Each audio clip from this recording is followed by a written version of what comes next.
This is Plant-Based Briefing, our Top 23 of 2023, Part 2, by Dara at gfi.org. And I'm your host, Marian Erickson. This is the Plant-Based Podcast, where I curate, get permission, and narrate a variety of articles on plant-based and vegan living in about 10 minutes or less every weekday. And today's article is a bit longer than that, so it's a two-parter. Go back and listen to Part 1 yesterday first, so that this part today will make sense. And now let's get to today's Plant-Based Briefing. Our Top 23 of 2023, Part 2, by Dara at the Good Food Institute at gfi.org. Number 9, the Biden administration put a spotlight on alternative proteins. The groundbreaking Bold Goals for U.S. Biotechnology and Biomanufacturing report, released in March by President Biden's administration, compiles recommendations from 5 key executive agencies and outlines a strategic vision for the American bioeconomy. Both the U.S. Departments of Agriculture, USDA, and Energy highlighted alternative proteins as crucial elements in the future of biotechnology and proposed measures to support research and development, commercialization, scale-up, and public-private partnerships. Number 8, the UK and German governments made major investments in alternative proteins. Thanks to GFI Europe's relationship-building efforts, the UK government made its 2 largest investments in alternative proteins to date. UK Research and Innovations Engineering and Physical Sciences Research Council awarded £12 million to the University of Bath's Cellular Agriculture Manufacturing Hub, and the UK's Biotechnology and Biological Sciences Research Council, BBSRC, invested £15 million in creating an Alternative Proteins Innovation and Knowledge Centre.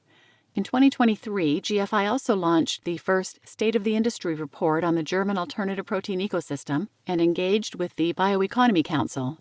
And in November, the German Parliament paved the way for a more than £38 million investment in the protein transition in 2024. 7. GFI Asia Pacific created a new platform for novel food regulation. GFI Asia Pacific worked with the APAC Society for Cellular Agriculture to create the APAC Regulatory Coordination Forum, a platform that convenes companies, industry groups, think tanks, government bodies, and food regulators to establish consistent regional regulations in the Asia Pacific region.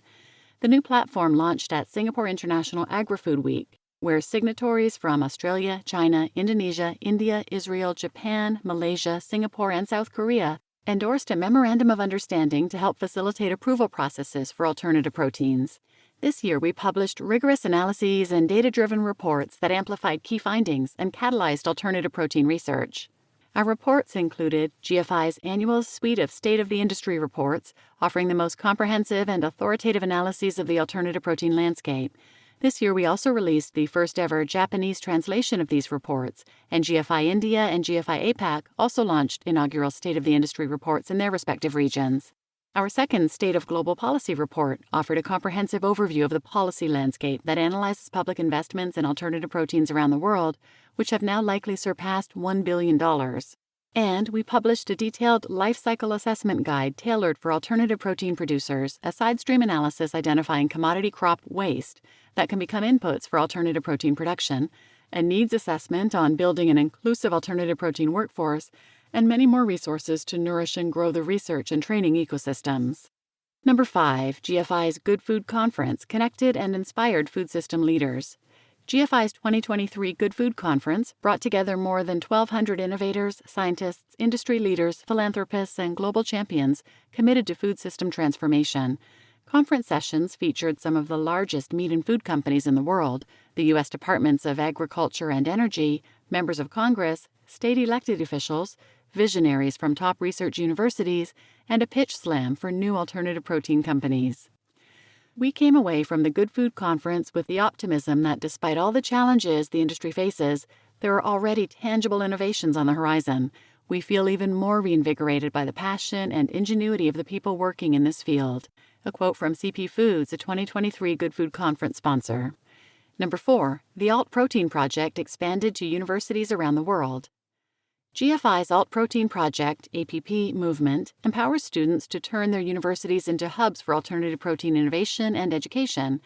For the APP's 2023 cohort, we received over 50 applications from around the world, and we're thrilled to welcome 24 new groups across 11 countries, including our first chapters in Brazil, Japan, Malaysia, Portugal, Switzerland, and Turkey, bringing the total number of APP chapters to 53.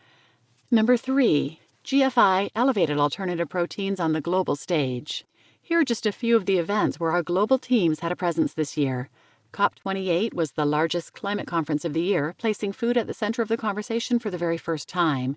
GFI's presence spanned our affiliate organizations, and we worked to position alternative proteins as an essential climate solution. We were proud to join 200 non-state actors, including farmers, frontline communities, businesses, philanthropists, and cities, in signing a call to action seeking food system transformation and highlighting the need to diversify the global protein supply. GFI championed the role of alternative proteins in climate-smart agriculture at the Aim for Climate Summit, where we co-organized a private ministerial dinner with the governments of Brazil and the Netherlands for high-level officials. And GFI was on the ground during an action-packed Climate Week New York City, where discussions on alternative proteins were infused into several high-profile sessions. Number 2, alternative proteins were highlighted as a solution to the world's most urgent challenges. Food system change is playing an increasingly important role in prominent conversations around climate change and other challenges facing our planet. In 2023, alternative proteins were highlighted in pivotal reports, including Mitigating Risk and Capturing Opportunity, the Future of Alternative Proteins. The Center for Strategic and International Studies, a leading policy think tank, called for increased government investment in alternative proteins to address food security, global health, climate change, food systems resilience, and global competitiveness. And What's Cooking, an assessment of the potential impacts of selected novel alternatives to conventional animal products. After nearly 2 years of work, the UN Environment Program released this major report at COP28, focused solely on alternative proteins as a climate solution. Several GFI team members were tapped to help author and review the report, which validates GFI's theory of change and highlights the need for public funding and appropriate regulation to ensure alternative proteins reach taste and price parity. And Charting Asia's Protein Transition.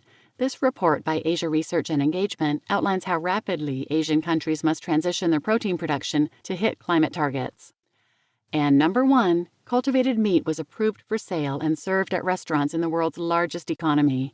Before 2023, the only place you could buy cultivated meat was Singapore, but on June 21st, both Upside Foods and Good Meat obtained grants of inspection from the USDA, the final regulatory hurdle for cultivated meat to be officially approved for sale in the United States.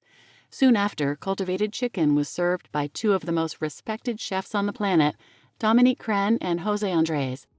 Our perspective on this watershed moment for the industry was included in most top media stories covering the news, from CNN and NPR to the New York Times and Time magazine. Join the community making this change possible.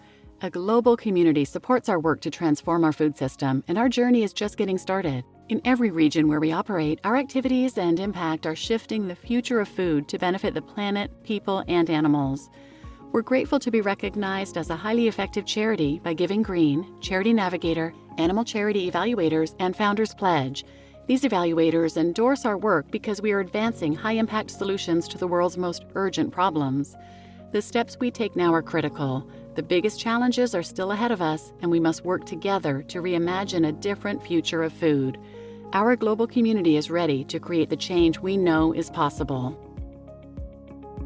You just listened to our Top 23 of 2023, Part 2 by Dara Homer at the Good Food Institute at gfi.org, and I'm your host, Marian Erickson. It is so exciting to know that there are so many people all over the world working on these issues from so many different angles. Just to know what all these brilliant people from GFI are doing all around the world gives me so much hope. And when they talked about number 4, about the Alt Protein Project, expanding to universities around the world, if you're interested in hearing a bit more about that, check out episode 380, Rethinking Meat, helping students find their place in the alternative protein space. And that was about the original Alt Protein Project and these brilliant students that are going to be changing the world. Anyway, please share this episode with anyone who might benefit, and thanks for listening.